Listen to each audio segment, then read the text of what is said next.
देखिए 2020 का जो सेशन पढ़ा रहे थे 822 का, इसका प्रश्न 1 और 2 इसका सोल्यूशन पहले दिया जा चुका है आपको, है ना, बता चुके हैं।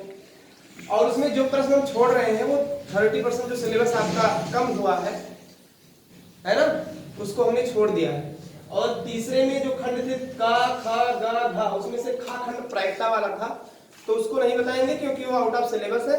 ठीक, वही प्रश्न बताएंगे जो आपकी परीक्षा के लिए महत्वपूर्ण होगा। पहला प्रश्न है कि द्विघात समीकरण x² + 2bx - a² - b² = 0 को हल कीजिए।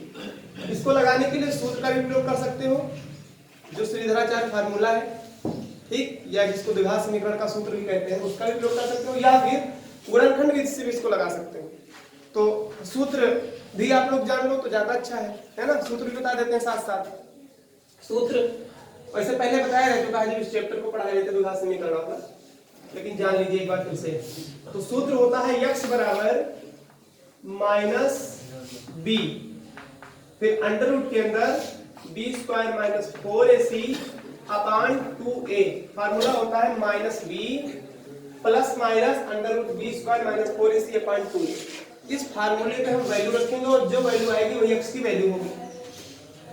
तो -b, x के गुणांक को कहते हैं b, b के जगह पर है 2b, है ना, तो क्या लिख देंगे यहाँ पर 2b। माइनस, तो फार्मूले में माइनस लगाएंगे, 2b लिख देंगे, plus minus under root b मतलब वही 2b है ना, 2b का स्क्वायर माइनस 4a के जगह पर x का गुणांक x² पूरा a कहलाता है जो 1 है, कुछ नहीं तो 1 वहां दिख रहा है ना 1, और c के जगह पर जो अचर पद है कांस्टेंट टर्म, तो अचर पद है -a² - b², तो -a² - b², तो माइनस यहाँ ऑलरेडी है तो यहाँ ये प्लस कर देगा, माइनस माइनस का गुणा हो जाएगा और a² - b² हो जाएगा अपान 2a, a के जगह पर 1।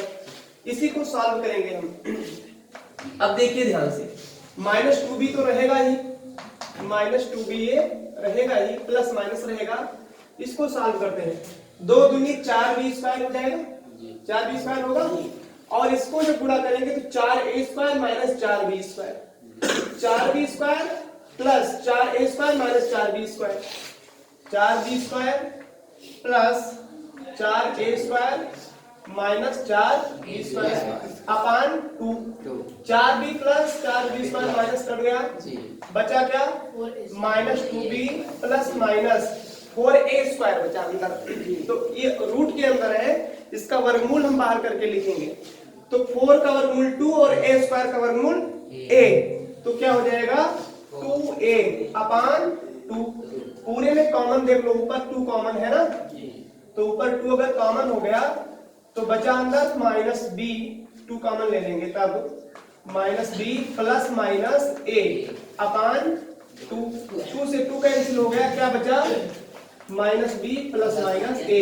यही हमारा मान x का हो गया, यही आंसर हो गया। समझ में आया?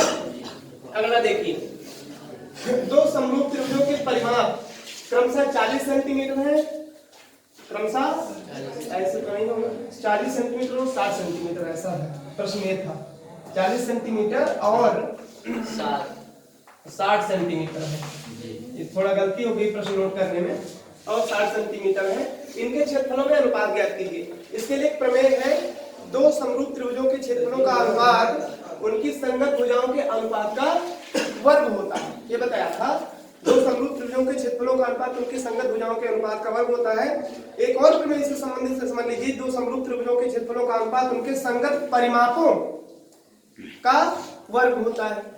तो लिखेंगे फार्मूला, परिमाप पहला त्रिभुज, त्रिभुज फर्स्ट बटे परिमाप त्रिभुज सेकंड, है ना, इसका वर्ग बराबर एरिया, AR मतलब एरिया लिख दिया, त्रिभुज फर्स्ट बटे एरिया त्रिभुज सेकंड। तो परिमाप क्या दिया गया है 40 और 60, क्या दिया गया है 40 और 60, तीर का निशान लगाएंगे इधर, है ना, इस जगह पे मैं 40 बटा 60, 40 और 60 है, वर्ग करेंगे तो एरिया त्रिभुज फर्स्ट और एरिया त्रिभुज सेकंड का अनुपात आ जाएगा 20 दूनी 40, 20 तिया 60, 2/4 होगा ये जी।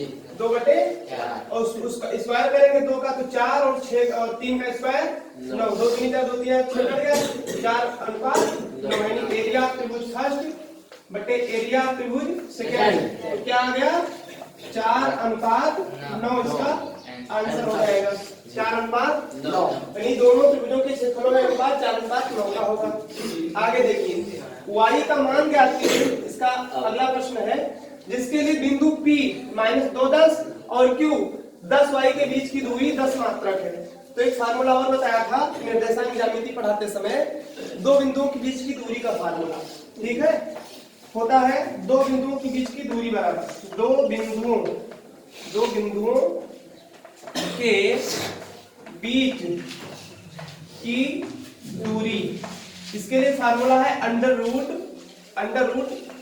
x1 माइनस x2 का whole square plus y1 minus y2 का होल स्क्वायर। ये फार्मूला था।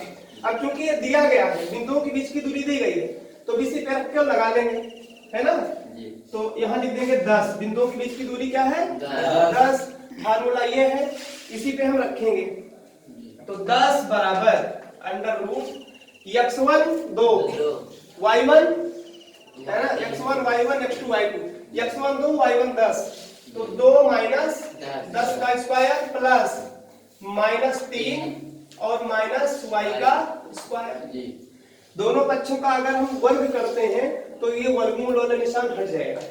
तो वर्ग करने पर क्या हो जाएगा 100 100 और 2 में से 10 निकलेगा तो क्या बचेगा 8। 2 में से 10 निकलेगा 8 और 8 -8 बचेगा, उसका स्क्वायर करेंगे तो 64 हो जाएगा, प्लस में 64 हो जाएगा प्लस। अब इसका तो कुछ हो नहीं पाएगा, इसका तो करना पड़ेगा सीधा सीधा स्क्वायर। तो 3 तरीका 9 plus y square a square plus b square plus 2ab। तो 2ab दोनों माइनस में पूरा प्लस में आ जाएगा, 2 तिहाई 6y, ठीक। तो 64 और 9 73 हो जाएगा। तो 100 और 64 और 73 जुड़ करके इधर इस तरफ आ जाएगा, 73 हो जाएगा, इधर बचेगा y स्क्वायर प्लस 6y। 100 में से 73 निकल जाएगा, क्या बचेगा 27। एक द्विघात समीकरण बन गया है। इस समीकरण को सरल करना पड़ेगा, y स्क्वायर प्लस 6y और 73 इधर पक्षांतर कर लो, माइनस में आ गया इधर, ठीक। y स्क्वायर प्लस 6 है, 73 इधर आ गया तो माइनस में हो गया, दूसरी तरफ 0 हो गया।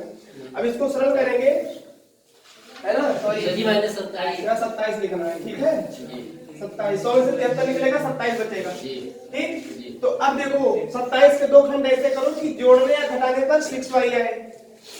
9 3 27, 9 में से 3 निकलेगा 6।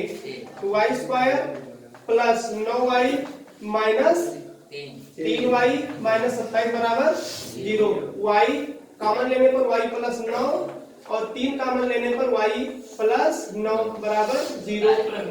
तो y प्लस 9 और y माइनस 3। यहाँ एक वैल्यू आएगी y बराबर -9, दूसरी वैल्यू आएगी y बराबर 3। तो y बराबर 3 या -9, ठीक है। लास्ट में लिख देते हैं यहाँ पर, वहां जगह नहीं है। तो y प्लस 9 बराबर अगर 0 तो y बराबर -9 और y बराबर y माइनस 3 बराबर 0 तो y बराबर 3। तो y का मान 9 या फिर -9 या फिर 3। देखो आंसर में क्या दे रहे हैं, दोनों आ रहा है, तो दोनों आएगा। तो y की वैल्यू -9 या 3, y की वैल्यू यहाँ पर ज्ञात करनी थी। समझ में आ गया? तो इसको लिख लीजिए, कोई डाउट हो तो पूछ सकते हो।